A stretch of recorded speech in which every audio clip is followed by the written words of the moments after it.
do it. Hey guys, this is Versatile from Project Phoenix Media. So I want to do a quick video overview of a project I've been working on. I've known about this project for a while and I decided to do it recently and create my own.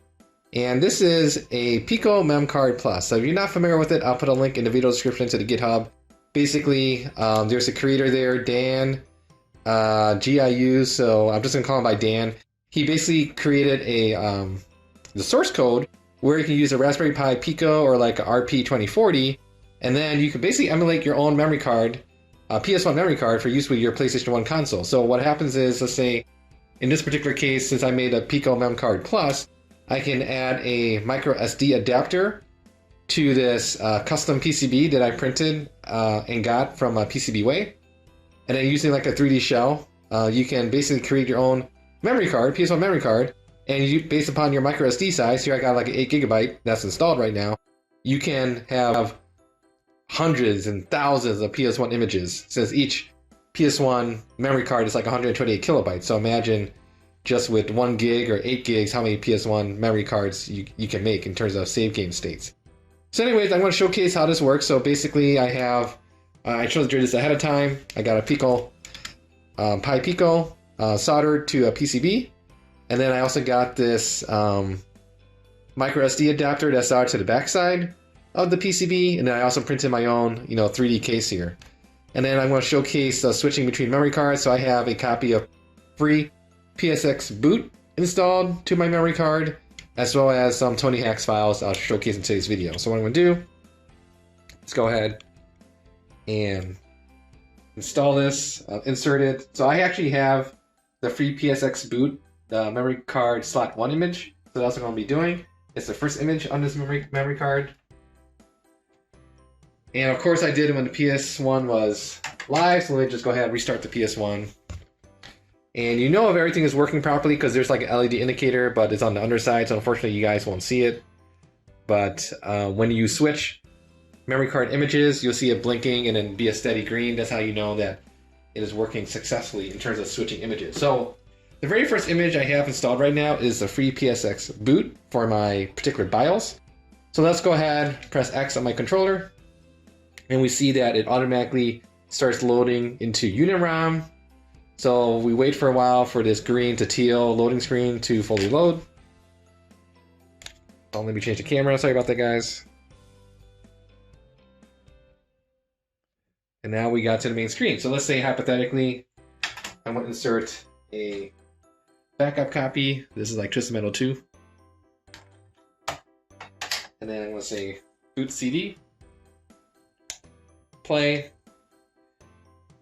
There will be a warning message to tell you a disclaimer about free PS Boot, maybe like change out your memory card. So what I could do is, let's say you're playing a game and it has a save game state that you need to do. Then what I can do is do start, select, up. That'll go to the next memory card image basically. And then you can go ahead and save your games without having any issues. Okay, so we see that this is clearly working using free PSX Boot. Okay, so what I'm going to do now is I'm going to reset the PS1, take out my disk here, turn it back on, and then I'll showcase how to switch memory card images. It's pretty easy to use. So basically in a nutshell, you do select, start, hold them both down, and press up or down to switch the memory card image. You can go up in sequence or down in sequence. And then you can also do select, start, and triangle to create a new memory card image on the fly. So what I'm going to do now is I'm going to start switching. So I don't want to go into the memory card right away because that's going to load the free PSX Boot, excuse me. So I'm going to do start, select, press up. And you won't see this, but the LED on the bottom of the Pi Pico has flashed. So now let's go into the memory card. And we will see that if I did the image swap correctly, we have definitely switched to an image. So let me go ahead and put my Tony Hawk 2 game in there ahead of time. So now, this is just an example of some memory card image that I did. So let's go to my real Tony Hawk's that has a lot more files. So I'm going to do start, select, press D-pad up. And now it's switching to the next memory card image. And when you see the file structure on the microSD, it's going to be like 0.mcr, 1.mcr, 2.mcr. All this information is detailed in the GitHub, which I'll put in the video description as well. And so you can see that we have all the files here. So I'm gonna go ahead, close the disk lid, and it's gonna boot my Tony Hawk 2 game, and then it'll automatically launch into the Tony Hawk's exploit. Well, actually I have to manually do it, but you'll see how it works. What's cool about this solution is if you do the Memcard Plus with the microsd, you can take the microsd to your computer, your laptop. Assuming you have an adapter, you can browse the contents. And then there's third-party software, freeware you can use online to basically edit the image of the .mcr file and import and export your PS1 save game file. So that's a great way to, let's say, import game saves from online, locally, or you want to make a backup of your own PS1 save game states locally to your computer. That's another method of doing as well. So here we see that Tony Hawk's has loaded. Great. Now I go to create a skater, and then it's going to launch the exploit and go into the Tony Hawk's program here.